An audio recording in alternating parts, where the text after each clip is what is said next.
Hello friends. Akbar Birbal की एक नई कहानी मोम का शेर के साथ में आज आई हूँ।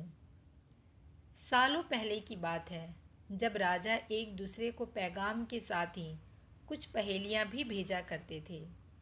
ऐसे ही किसी एक राजा का दूत सर्दियों के मौसम में एक दिन मुगल साम्राज्य के बादशाह अकबर के दरबार में पहुंचा। वह अपने साथ पहेली के रूप में पिंजरे में कैद एक नकली शेर लेकर गया था। राजा ने पहेली के साथ एक पैगाम भी भेजा था। पैगाम में लिखा था कि क्या मुगल राज्य में कोई ऐसा बुद्धिमान है जो पिंजरे और शेर को छुए बिना शेर को बाहर निकाल सके। अब मुगल सम्राट अकबर सोच में पड़ गए कि आखिर शेर और पिंजरे को हाथ लगाए बिना भला शेर को कैसे बाहर निकाला जा सकता है।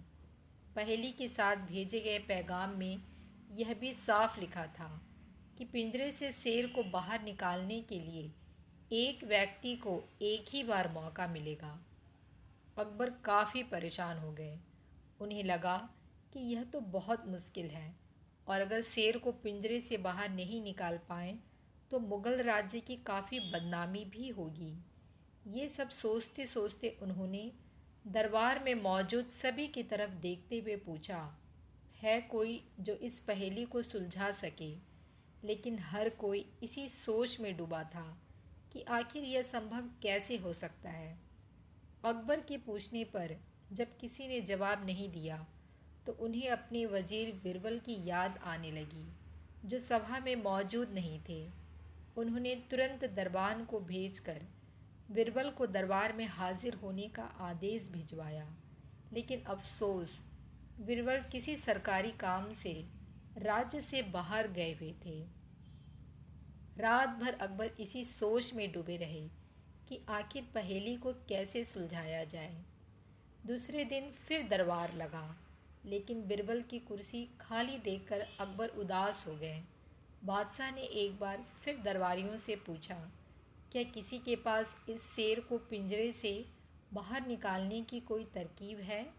इतने में एक दरबान अकबर के सामने आया और उसने शेर को पिंजरे से निकालने की कोशिश की, लेकिन वो नाकामयाब रहा।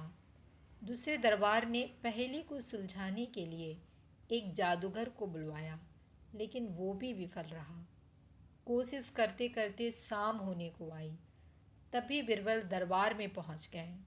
अकबर को परेशान देखकर बिरबल ने पूछा, क्या बात है सम्राट, आप इतने परेशान क्यों हैं। बादशाह ने तुरंत शेर से जुड़ी पहेली के बारे में बिरबल को सब कुछ बताया। अकबर ने बिरबल से पूछा, क्या तुम इस शेर को पिंजरे से बाहर निकाल सकते हो। बिरबल ने कहा, हाँ, मैं कोशिश कर सकता हूँ। अकबर बहुत खुश हुए, क्योंकि मुगल साम्राज्य में बिरबल के जैसा बुद्धिमान और चतुर दूसरा कोई नहीं था। शेर को पिंजरे से बाहर निकालने के लिए बिरबल ने अकबर से कहा कि उन्हें दो सुलगती हुई लोहे की छड़ व सरिये की आवश्यकता है। शहंशाह ने तुरंत इसकी व्यवस्था करने को कहा। जैसे ही बिरबल को लोहे की छड़ मिली तो उन्होंने पिंजरे को छुए बिना छड़ को अंदर पहुंचाकर उसे नकली शेर पर रख दिया।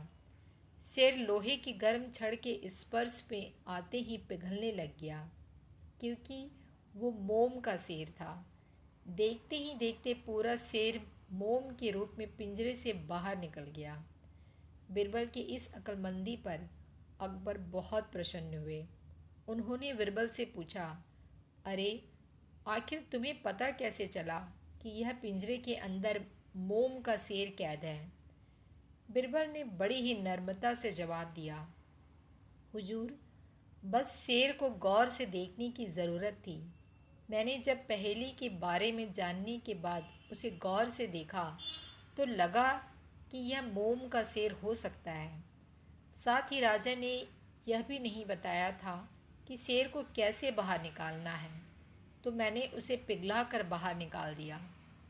इधर दरबार में बिरबल की जय जयकार होने लगी। उधर पहेली लेकर अकबर के दरबार पहुंचा राजदूत अपने राज्य वापस लौट गया और बिरबल के इस कारनामे के बारे में राजा को बताया।